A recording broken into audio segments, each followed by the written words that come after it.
हिंदुस्तान में विपक्ष की आवाज आदरणीय सीताराम येचुरी जिंदाबाद।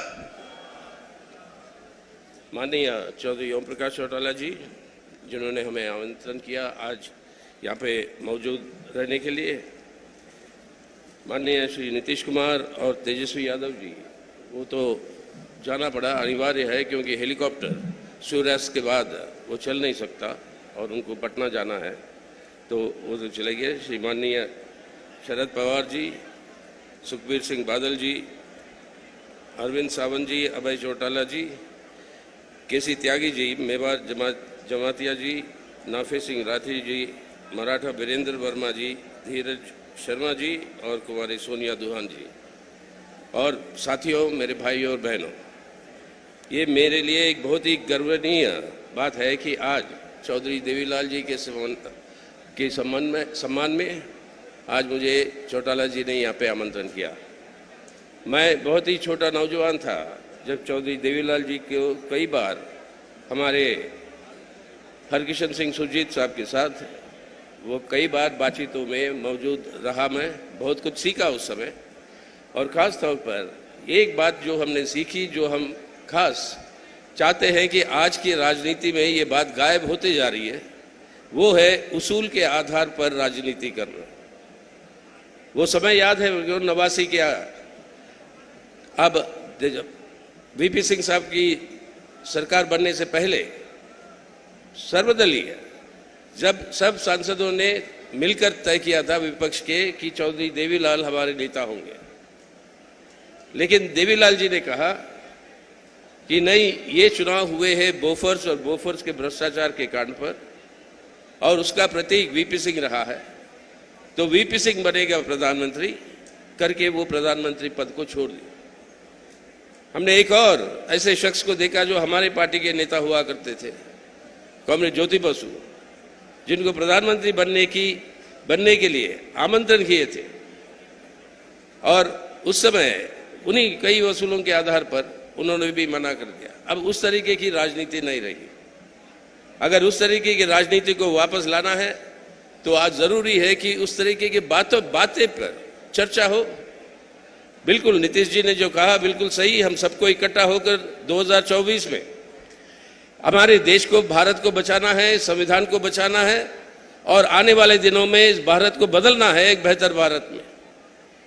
और ये तरीके के चर्चाएं जब होती थी तब याद है मुझे, तब देवीलाल, कॉमरेड सुरजीत और बाकी विपक्ष के नेताओं के बीच में न्यूनतम दाम के बारे में चर्चा होती थी कि सरकार क्या ये जिम्मेदारी ले कि किसान को न्यूनतम दाम दे। दूसरी तरफ से एक पक्ष आया कहते हुए, अगर न्यूनतम दाम अगर किसान को आप ज्यादा दोगे तो बाजार में दाम बढ़ेगा और उपभोक्ताओं को और लोगों के लिए महंगाई होगी, तो इसलिए किसानों को आप एमएसपी ना दे। अब इन दोनों को किस तरीके से सब मिलाने की बात की उन्होंने, देवीलाल जी ने, उन्होंने कहा किसान के लिए एमएसपी भी होगा और आम लोगों के लिए कम कीमत पर अनाज मिले, उसके लिए राशन दुकानों की व्यवस्था करो।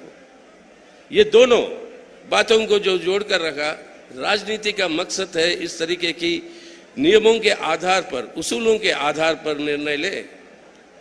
लेकिन आज क्या हो रहा उल्टा, इतनी ऐतिहासिक किसान आंदोलन हुई, पहली बार इस 7 सालों में हमारे प्रधानमंत्री जी को जो कानून वो लाए उनको वापस लेना पड़ा। साथ आश्वासन दिया एमएसपी लागू करेंगे, उसका जो है कानूनी दर्जा देंगे, आज तक ये काम नहीं हुआ। वही इलेक्ट्रिसिटी एक्ट की अमेंडमेंट को किसानों के ऊपर लागू नहीं होगा, वो आश्वासन दिया, वो नहीं हुआ। आज जो है पूरी की पूरी देश में एक किस्म की लूट मची हुई है, पब्लिक सेक्टर की बिक्री, जो हमारे देश के बड़े पूंजीपति, बड़े सरमाएदार, बड़े कॉरपोरेट के नेता, जो दुनिया के अंदर सबसे अमीर के लिस्ट में 330 के नंबर पे थे, अब इस 7 सालों में वो 2 नंबर पे पहुंच गया। अब अमीर अमीर होता जा रहा है, गरीब गरीब होता जा रहा है, महंगाई बढ़ती जा रही है, बेरोजगारी बढ़ता जा रहा है, और देश की संपत्ति की लूट हो रही है।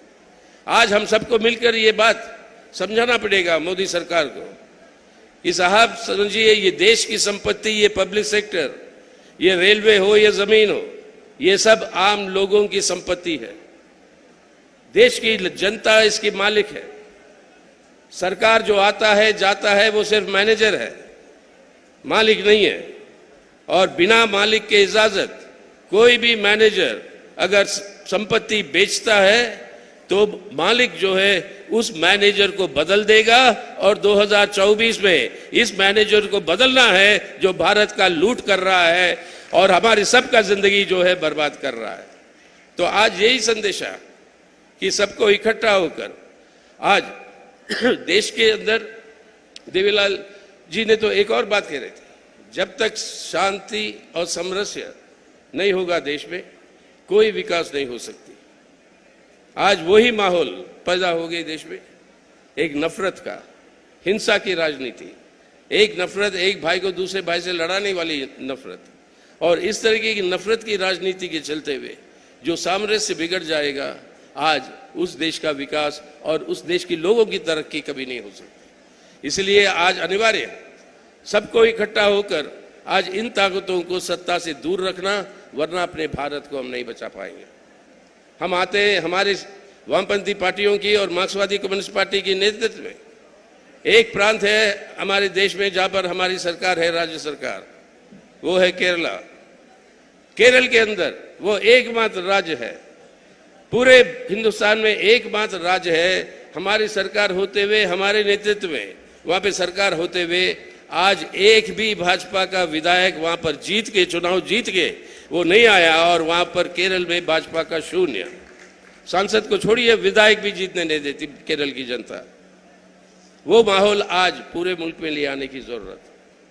इसलिए आज जब हमारे प्रधानमंत्री और भाजपा के लोग, आखिर में यही बात कहूंगा, प्रधानमंत्री और भाजपा के लोग आज ये कहते हैं कि अमृत काल आ गया, अमृत काल आ गया आज भारत के लिए उनके राज के चलते हुए।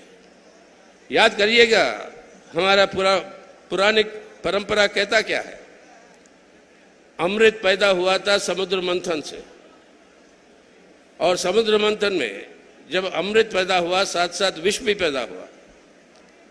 और पहले वो अमृत के ऊपर कब्जा किसने किया? राक्षसों ने किया, और वो अमृत को लेकर वो भाग जाते। तब देवता लोगों को षड्यंत्र करके उस अमृत को राक्षसों के हाथ से फिर से हासिल करके वापस ले आना पड़ा। हम आज के दिन उस दिशा में फंस गए हैं। जब अमृत जो निकला है 75 साल की आज़ादी के बाद, वो अमृत जो है पहला उन लोगों के हाथ में पहुंचा है जहां से उनको वापस ले आना है। आज ये राक्षसों के हाथ में ये अमृत है, इसको वापस ले आना है जनता के हाथ में। देश की तरक्की हो, हम सब की तरक्की हो, तो उस तरीके की अमृत काल की ओर हमें चलने की जरूरत है। तो आज मैं आप सब से ताऊ देवीलाल को हमारी श्रद्धांजलि, हमारी सम्मान वो सब अर्पित करते हुए, और बहुत कुछ, जैसे मैं कह रहा था, जब हम जवान थे तो बहुत कुछ सीखा उनसे, व्यक्तिगतताओं से, लेकिन उसी के साथ साथ जिस तरीके के भारत का कल्पना उन्होंने की, जिस तरीके से किसानों का राज के बारे में कल्पना उन्होंने की, और जिस तरीके से उसको आगे बढ़ाने के लिए आज चौधरी ओम प्रकाश चौटाला जी आज आगे आकर हम सबको यहाँ पर आमंत्रण किए। हम चाहेंगे कि वामपंथी पार्टियां और ये लाल झंडा हर समय साथ रहेगा, उन सभी ताकतों के साथ, हम सब के साथ, और बाकी जितने भी तैयार हैं, जो आज भारत को बचाना है, आज भारत को हमें बचाना है, ताकि आने वाले दिन में एक बेहतर भारत का निर्माण करना है और भारत को बचाना है। तो इस सरकार, आज भाजपा की सरकार केंद्र में है, इस सरकार को गद्दी से हटाना है और जिस सरकार को सत्ता से दूर रखना है, वो है लक्ष्य आज हम सबके सामने। आज देशभक्ति का प्रतीक यही है। क्या हम सब लोग मिलकर अपने भारत को बचा पाएंगे कि नहीं? हमारी संकल्प है, और आज देवीलाल जी के सम्मान दिवस पर हम सबको इस संकल्प को लेना हम समझते अनिवार्य है। ये संकल्प को लेना अनिवार्य है कि हम एक देशभक्त होने के नाते आज आगे आकर भारत को बचाएंगे, इस सांप्रदायिक ताकतों को सत्ता से दूर रखेंगे, उन कर भारत को बचाएंगे और आने वाले दिनों में एक बेहतर भारत का निर्माण करेंगे। ये हमारी देशभक्ति का प्रतीक है। तो मैं आप सबसे ना हाथ खड़ा करवाऊंगा, ना नारे दिलवाऊंगा, लेकिन सीधा सीधा आपके दिल से बात कर रहा हूं। मैं मन की बात नहीं है, ये दिल की बात है। और सीधा सीधा आपके दिल से बात हो रही है कि आप दिल को समझकर बताइए कि देशभक्त हो तो आज इस सांप्रदायिक ताकतों को सत्ता से दूर रखो, हमारे भारत को बचाओ, एक बेहतर भारत बनाओ। इसके लिए आप सब तैयार हो, यही हम मानते हैं। क्योंकि हाथे तो फिर अपने आप खड़े हो गए, मैंने तो कहा नहीं था, लेकिन बड़ी अच्छी बात है। और इसी के लिए हम चाहते हैं आने वाले दिनों में मिलजुल कर हमारे देश को हम बताएंगे। आप सबको मेरा धन्यवाद।